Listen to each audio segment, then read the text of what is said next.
नमस्कार, आप सुन रहे हैं कैसा ये प्यार है। कैसा ये प्यार है कि पिछले एपिसोड में हमने जाना और सुना था कि शैरन राशा को लेकर घर आई थी तो गले पड़ गई थी काजल जी। फिर काजल जी को ज़रा घूरा था राशा ने। घूरते घूरते वो शैरन के रूम में पहुंच गई थी। पीछे पीछे शैरन भी पहुंची थी और अपनी बाहों में भर लिया था अपनी राशा को। राशा ने कपड़े निकाले थे, नाराज़गी जताई थी और शैरन का वो कॉलर बटन बंद किया था। ना कॉलर से नीचे वाला जो होता है वो, और बड़ी वार्निंग दी थी कि ये खुलना नहीं चाहिए। किस मांगा था शैरन ने तो मना कर दिया था राशा ने। बात कही थी शैरन ने कि खोलेंगी आप ही और किस तो वो लेकर रहेगी। पहुंच गई थी शैरन अपने ऑफिस में, ज़रा आंखें टकराई थी आदिल से और राशा अपने रूम में टहल टहल कर अपने वो फ्रूट्स खाने लगी थी। उसकी निगाह काजल पर पड़ी थी और राशा का दिमाग ज़रा खटक गया था। मोबाइल उठाकर जब रूबी को कॉल लगाना चाहा था राशा ने, जावेदा बेगम के कुछ मैसेजेस आ गए थे। मैसेजेस हटे ही थे कि शैरन का कॉल आ गया था। शैरन ने फिर से किसकी डिमांड की थी तो राशा ने फ़ोन कट कर दिया था। यही तो पिछला एपिसोड था। हाँ हाँ, अगला एपिसोड सुनना है आपको, पिछला नहीं सुनते चले जाना है। तो आइए चलते हैं अगले एपिसोड में। जब राशा ने फ़ोन कट कर दिया शैरन का, शैरन के पास तानी पहुंच गई थी। तानी के आने से शैरन को मौका नहीं मिला कि वो राशा को कॉल बैक कर सके, क्योंकि तानी को कुछ इम्पोर्टेंट डिस्कशन करना था अपनी बॉस से। यहाँ राशा ने फ़ोन को मुस्कुरा कर देखा था। नज़रें जब उठी थी तो वापस खिड़की के बाहर गार्डन एरिया में गई थी। बार बार राशा का ध्यान वो चीज़ खींच लेती है जो उसे पसंद नहीं है, और यहाँ काजल वही चीज़ कर रही है जो राशा को पसंद नहीं है। पौधों से फूल तोड़कर वो ज़मीन पर फेंक दे रही है, उन्हें अपनी उंगलियों से मसल कर। क्यों? ये बिल्कुल भी पसंद नहीं है राशा को। उसने फट से रूबी को कॉल लगाया था। पूरी रिंग हो गई थी लेकिन रूबी ने फ़ोन नहीं उठाया था। कहाँ बिज़ी हैं आप रूबी? राशा ने कहा और रूबी को दोबारा कॉल लगा दिया। रिंग अपने मध्यांतर पर थी कि तभी रूबी ने फ़ोन उठा लिया। हाँ जी, आज आपको मेरी याद कैसे आ गई? रूबी के लफ्ज़ ज़रा बदले हुए थे। बस आ गई, आपको तो वो भी नहीं आती। नहीं राशा, ऐसी बात नहीं है। एक इम्पोर्टेंट केस है जिसकी डिटेलिंग हमें काउंट करके देनी है सर को। ओह, तू बता, तू कैसी है? बेबी कैसे हैं? हाँ, सब ठीक है, सब बढ़िया। आप बताइए, आपने सगाई कर ली है, अब शादी कब करनी है? बस 2 महीने के बाद, रूबी ने फट से जवाब दिया। क्या? 2 महीने के बाद ही? हाँ, 2 महीने के बाद ही। वाह। और 2 महीने के बाद तू अपने हाथ में बेबी लेकर आएगी मेरी शादी में, है ना?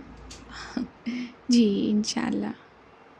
राशा ने मुस्कुराते हुए रूबी की बात का जवाब दिया और रूबी फट से पन्नी पलटने लगी थी अपनी फाइल्स में। और रूबी, मुझे आपसे एक ज़रूरी बात करनी है। हाँ हाँ, बोल ना। उस दिन हम जब आपकी सगाई में आए थे तो आपकी कज़न थी जो शैरन से बातें कर रही थी। अच्छा, काजल थी? रूबी ने फट से कहा। हाँ हाँ, उनकी बात हुई है आपसे क्या? नहीं राशा, बहुत दिन हो गए। तभी तो। क्या हुआ? तभी तो मतलब? अरे उनके हस्बैंड है ना, वो कितने ख़राब इंसान है। राशा ने कहा। क्या? क्या कहा तूने? हस्बैंड? उसकी शादी भी नहीं हुई है। रूबी के मुख से ये सुनकर राशा थोड़ी हैरान हुई, क्योंकि उसे डाउट तो पहले ही था काजल पर। आप मजाक कर रही हैं मेरे साथ? बिल्कुल भी नहीं, मैं तेरे साथ क्यों मजाक करूँगी राशा? तो फिर कैसे कह रही हैं अब कि अब शादी नहीं हुई है काजल की? अरे काजल दी की शादी नहीं हुई है, इनफैक्ट वो तो खुद ही नहीं शादी करना चाहती। क्यों? अब ये तो वही जाने, मुझे नहीं मालूम। और उनके पापा और अंकल, वो तो बहुत अच्छे हैं। वो तो रहते ही नहीं है ना यहाँ। कहाँ रहते हैं? वो तो लंदन में रहते हैं। अच्छा, क्या हुआ? Anything is serious? नहीं नहीं, बस ऐसे ही उनका ख्याल आ गया था तो मैंने आपसे पूछ लिया। राशा थोड़ी देर के लिए खामोश हुई थी लेकिन उसने नॉर्मली रूबी से बातें करना शुरू कर दिया था।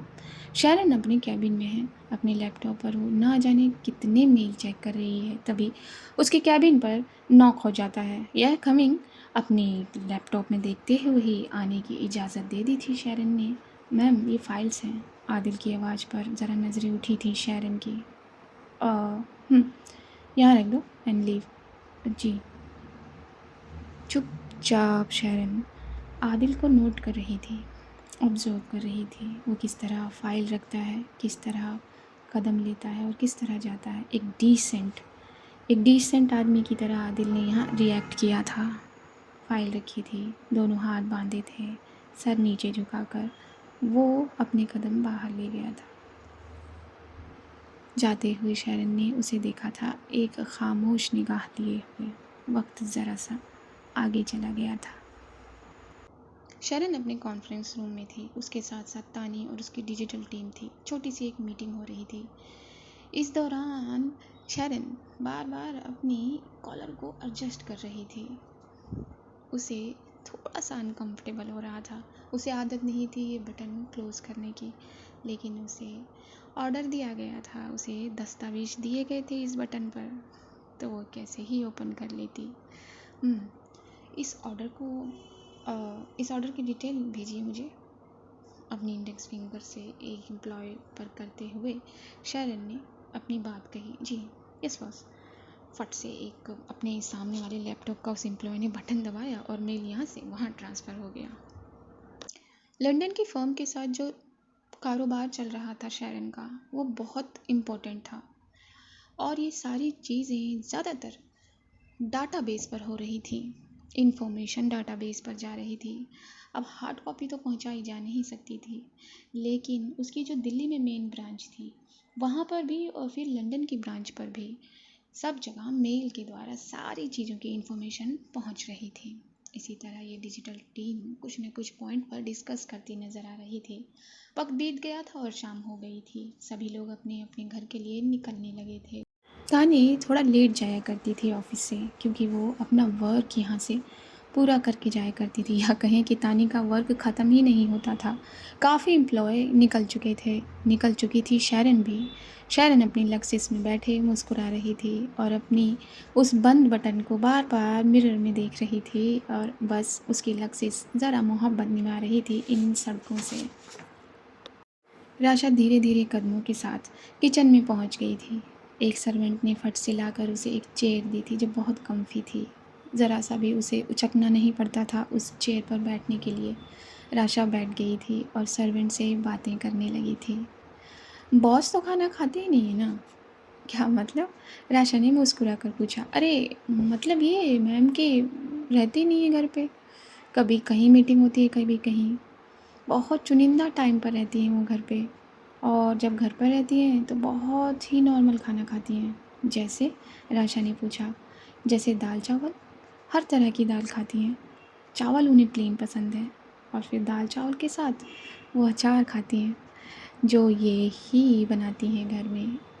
उन सर्वेंट ने मुस्कुराकर सामने वाली महाराज पर, यानी कि महारानी पर, किचन की महारानी है वो, उन पर पॉइंट किया था। वो मुस्कुरा दी थी। हाँ, घर पर ही बनाना पड़ता है, क्योंकि उनका यही कहना है। चंद तो ऑर्डर देती हैं बॉस, उन्हें ही ना माना जाए तो कैसे हो। बहुत अच्छी हैं दिल की, बहुत अच्छी, जैसे कि आप। उन्होंने राशा को देखते हुए कहा। राशा मुस्कुरा दी थी और इसी तरह सर्वेंट से कुछ बातें कर रही थी। वहाँ शैरन भी मुस्कुराते मुस्कुराते आगे बढ़ रही थी। तानी ने अपनी जल्दी जल्दी कदम अपने कैबिन की तरफ बढ़ा दिए थे। शायद वो किसी और कैबिन या कॉन्फ्रेंस रूम से कुछ फाइल्स लेने गई हुई थी। पियोन ज़रा बिजी थे, इसलिए उसकी नज़र आदिल पर पड़ी। अरे आदिल, तुम घर नहीं गए अभी तक? तानी ने पूछा। नहीं मैम, वो बस जा ही रहा था। अच्छा, ठीक है। तानी ने ये कहते हुए अपने कदमों को अपने कैबिन की तरफ बढ़ा दिया। आदिल ने एक सांस खींची। वापस अपनी चेयर पर बैठकर कुछ करने लगा था। जैसे ही तानी ने अपना लैपटॉप खोला, उसे मेल दिखाई दिया। ये उसी फर्म का मेल है जो लंदन से इनके साथ जुड़ चुकी है। वो मेल में साफ साफ लिखा हुआ है कि thank you so much Shanti textile, इतना अच्छा ऑर्डर भेजने के लिए। हम आपके काम और आपके प्रोडक्ट से बहुत इम्प्रेस हैं और हम खुश भी हैं और संतुष्ट भी हैं कि हमें आपसे जुड़ने का मौका मिला और आपके प्रोडक्ट अपने पास लेने का मौका मिला। ये सब कुछ इंग्लिश में था, मैंने आपको हिंदी में बताया। ना फिर आप ही कहेंगे लंदन से मेल आया और हिंदी में। Anyways, back to the story. Tani के चेहरे की भंगिमा बहुत खुश हो गई थी। उसने अपने लबों को खींचा था और ये मेल फॉरवर्ड कर दिया था शरण राय प्रकाश को। अब मेल तो वो घर जाकर ही चेक करेगी ना, ये खुशखबरी तो उसे अभी देनी थी। फट से तानी ने शरण को कॉल लगाया। शरण ने फ़ोन देखा तो तानी का फ़ोन था। उसने फट से फ़ोन कान पर लगा लिया और अपनी कार की स्पीड को धीमा कर दिया। जी बोलो बॉस, गुड न्यूज़ है। मैंने आपको मेल भेजा, लेकिन आप पता नहीं कब वो मेल देखेंगी, लेकिन उस मेल के बारे में मैं कुछ बता देती हूँ। अरे वाह तानी, आवाज़ से तो लग रहा है बहुत खुशखबरी वाला मेल है। जी, लंदन की फर्म ने हमें मेल भेजा है। उन्हें हमारा प्रोडक्ट बहुत पसंद आया है, हमारी टाइमिंग, हमारी क्वालिटी, और वो बहुत खुश हैं हमसे जुड़कर। वाह तानी, ये तो कितनी बड़ी खुशखबरी दी है तुमने। बहुत अच्छे, बहुत अच्छे। जल्दी से सेकंड ऑर्डर पर काम शुरू किया जाए। जी बॉस, बिल्कुल, मैं कल सुबह से ही कराती हूँ, इनफैक्ट अभी से ही कराती हूँ। ओके बॉस, सॉरी मैंने आपको डिस्टर्ब किया। कोई बात नहीं, इस तरह की डिस्टर्बेंस मुझे बहुत पसंद है। जी जी बॉस, ये कहकर तानी ने फ़ोन कट कर दिया। अब शैरन के चेहरे की स्माइल भी बहुत लंबी हो गई थी। उसने फट से अपनी लेग्स की स्पीड को हल्का सा बढ़ा दिया और वो आगे चलने लगी थी। थोड़ा ही वक्त हुआ था, लक्सिस पहुंची थी शरण विला के बाहर। गेट खुला था और वो ये सर्कल लेते हुए लक्सिस अपनी जगह मुड़ गई थी। शरण ने जल्दी से दरवाज़ा खोला और वो बैग उठाया जो अपने साथ वो खरीद लाई थी। तभी उसका फ़ोन बज गया था। जैसे ही हॉल में उसने कदम रखा, फ़ोन उसने बिना देखे अपने कान पर लगा लिया था। हेलो। शरण को लगा ऑफिस से होगा या तानी का होगा। जी क्या हुआ, अब कौन सी खुशखबरी देनी है? फट से शरण ने कह दिया था। हेलो बेटा, मैं बोल रहा हूँ। वो सिंघानिया साहब का कॉल था। जैसे ही सिंघानिया साहब की आवाज़ कान में गई शरण के, उसके चेहरे का रंग बदल गया। वो हाथ जो बैग को बड़े मुलायम तरीके से पकड़े हुआ था, उसने अपनी पकड़ को मजबूत कर लिया। उसने अपनी लेफ्ट हैंड की मुट्ठी बना ली और उस मुट्ठी में उस बैग की रस्सी का दम घुटने लगा था।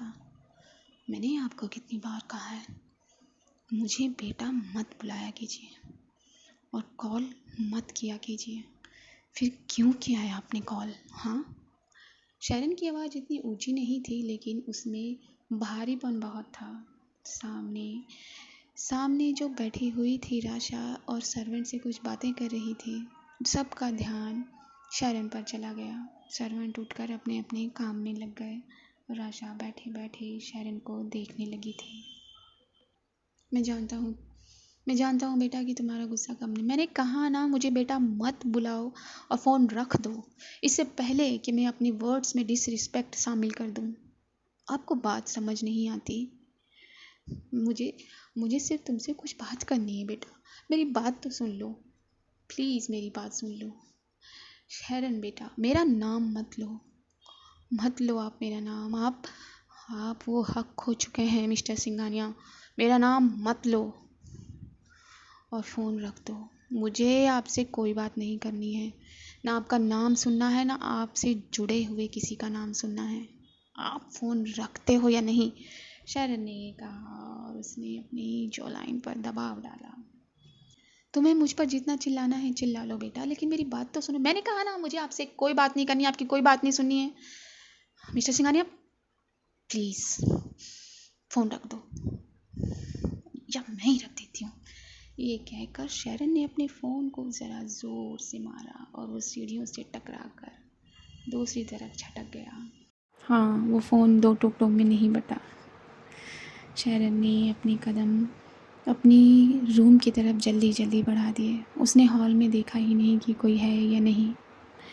अपने दांत पीसते हुए वो अपने कमरे में पहुंच गई और उस बैग को उसने सोफ़े पर रख दिया था। रखने में मुलायमता नहीं थी। वो बेचैन हो गई थी। अपने बालों को उसने दोनों हाथों से उंगलियों से झाड़ दिया था। अपनी उस फॉर्मल ब्लेज़र को निकाल कर उसने ऑलमोस्ट फेंक दिया था। उसकी सांसें तेज हो गई थी। क्यों क्यों बार बार वो मुझे फ़ोन करते हैं, मैं उनकी आवाज़ भी नहीं सुनना चाहती, लेकिन क्यों क्यों मेरे को डिस्टर्ब कर देते हैं वो। मिस्टर सिंघानिया, मैं आपको किस तरह समझाऊं कि मेरी ज़िंदगी में दाखिल होने की कोशिश मत करिए। समझ नहीं आता आपको। अपनी सांसों को ज़रा वो कंट्रोल करने लगी थी अपने शब्दों के साथ। अपने इस रूम में चहलकदमी करने लगी थी। राशा ने अपने आप को ज़रा सोफ़े पर से हल्के से उठाया था। उसका एक हाथ उसकी टमी पर था और वो सीढ़ियों की तरफ चढ़ने लगी थी, बढ़ने लगी थी। तभी उसकी नज़र फ़ोन पर गई। उसने झुक कर फ़ोन उठाना चाहा, लेकिन उससे पहले ही वो सर्वेंट आ गई जो कुछ देर पहले राशा से बात कर रही थी। नहीं मैम, रुकिए, ये कहकर उसने फ़ोन उठाया और फिर उसने राशा को दिया। राशा को उसने झुकने नहीं दिया था। वहाँ मिस्टर सिंघानिया अपने घर में परेशान हो रहे थे, अपने माथे को ज़रा रगड़ रहे थे। मेरी बात तो सुनो बेटा, क्यों नहीं सुनती हो? एक बार क्या हुआ? फिर काट दिया ना तुम्हारी बेटी ने तुम्हारा फ़ोन। मिस्टर सिंघानिया की वाइफ थी ये जो टोन कर रही थी। तुमसे मतलब, तुम अपने काम से काम रखो। फिर से ये फ़ोन कॉल शैरन को बेचैन कर गया था।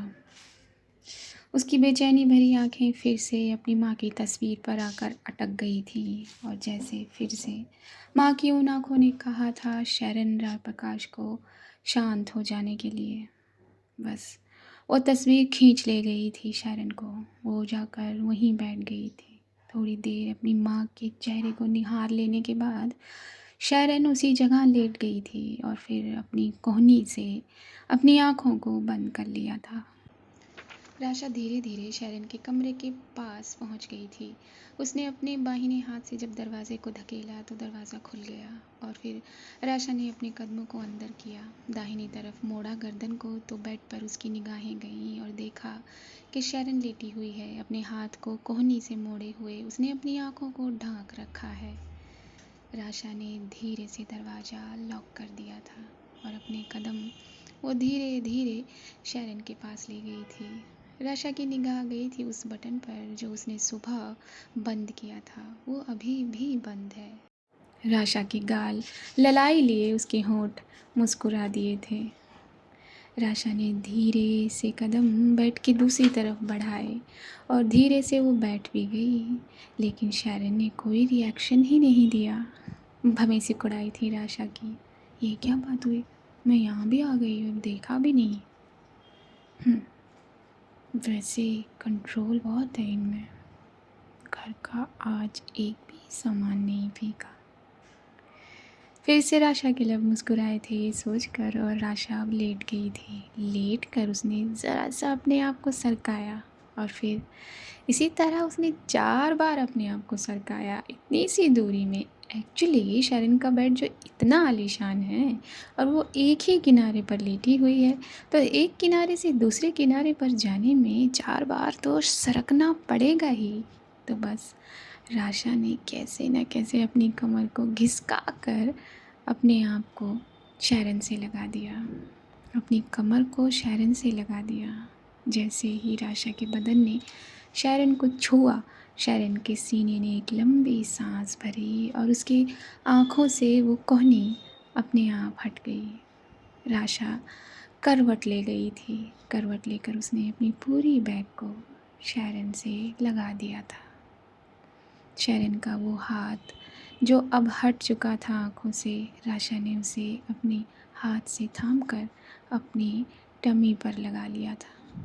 जिस करवट राशा लेटी हुई थी, अब शैरन भी उसी करवट हो चुकी थी अपने आप, क्योंकि राशा ने अपना वो गाउन उतार दिया था।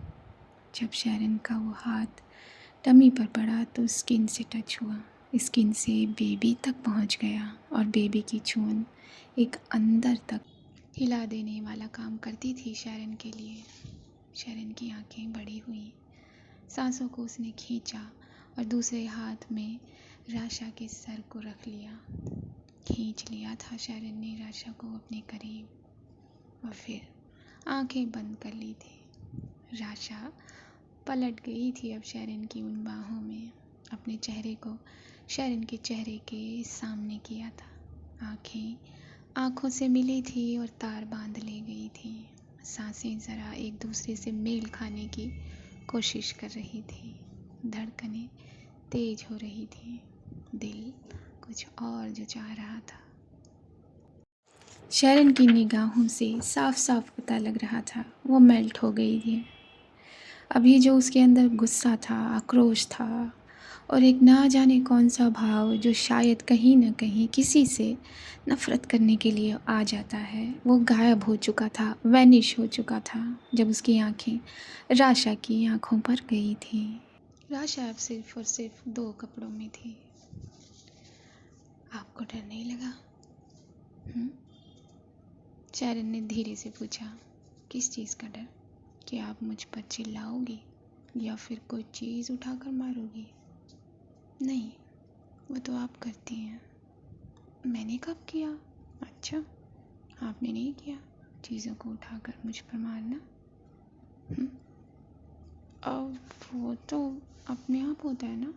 मासूम सा चेहरा बनाया था राशा ने। लेकिन डर किस बात का?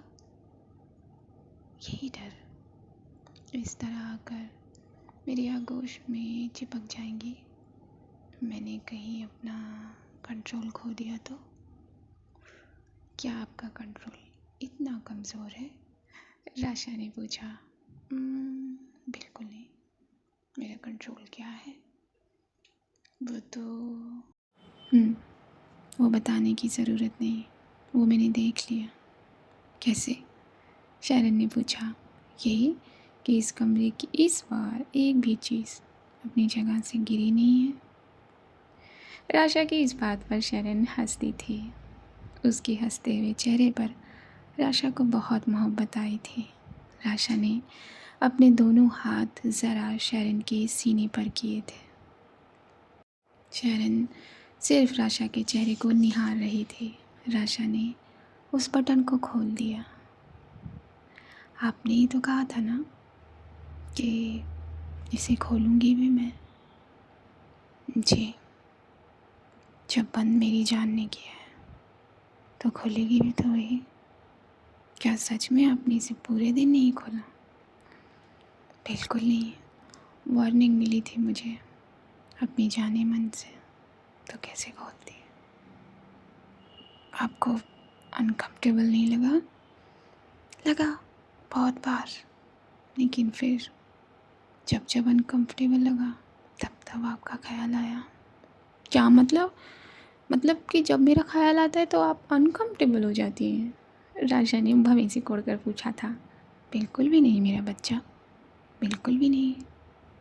वो तो एक ज़रिया है आपको याद करने का, लेकिन ये अनकम्फर्टेबल भी मेरे दिल को बहुत भाया, समझिए आप। शरण ने ये कहकर अपनी नोज़ जरा टैप कर दी थी राशा की नोज़ पर। शरण का एक हाथ राशा के कंधे पर था तो दूसरा उसके हिप बोन पर। दोनों की निगाहें एक दूसरे में गुम थी, हटने का नाम ही नहीं। आपको पता है बच्चा, जब मैं इस तरह के मूड में होती हूँ तो मुझे क्या करना पसंद है? ये बात कहते हुए शरण की आंखों में गहराई आ गई थी। इंटेंस हो गई थी शरण की नज़रें। आप क्या मतलब? राजा ने अपनी आंखों को बड़ा करते हुए पूछा। यही कि जब मैं इस मूड में होती हूँ तो मैं क्या करती हूँ? मुझे क्या मालूम? आपको सब मालूम है। मेरी आंखें देख रही हैं ना आप। तो ये क्या कह रही हैं? ज़रा पढ़िए। अब वो नहीं, मैं नहीं सुनाऊंगी पढ़ के। अच्छा तो मत सुनाइए, पढ़ तो लिया ना अब। तो फिर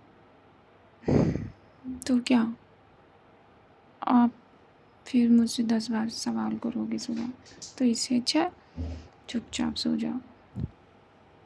राशा की बात पर शरण के लब खिलखिला दिए थे। ठीक है, जैसा आपको। तो क्या आप सच में सो जाओगे? राशा ने फिर से भवें कोड़ कर पूछा, अपने होठों को गोल करते हुए। नहीं, अभी मुझे चेंज करना है, बात लेना है, उसके बाद भूख लगी है। तो किसने कहा था मुंह बनाकर ऊपर आने के लिए? अच्छा सुनिए, बात लेंगी मेरे साथ? अब नहीं। क्यों? फिर वहाँ पे भी आप अपना कंट्रोल खो दोगे। हाँ ये हो सकता है, तो अभी कंट्रोल करना पड़ेगा। जी ये गलत बात है राशा, मतलब खुद इस तरह मेरी बाहों में आकर मुझे ललचा कर आप कंट्रोल करने के लिए कह रही हैं। तो आप ललच गई हैं? बिल्कुल। अब मेरी जान इस तरह से मेरे पास। शायरन ने ये कहते हुए अपनी आंखों में ज़रा शरारत भरी और फिर गले से अपनी नज़रों को नीचे उतार कर अटका दिया। कोई भी क्यों? नहीं मैं ललच रही हूँ ना। तो ललचते रहो, जाओ बात लो, मैं खाना मंगवा लूँ? जी लेकिन गाउन पहन लीजिएगा वरना। जब शायरन ने ये कहा तो राशा ने अपने हाथ को उसके होठों पर रखकर उसे चुप करा दिया आराम से।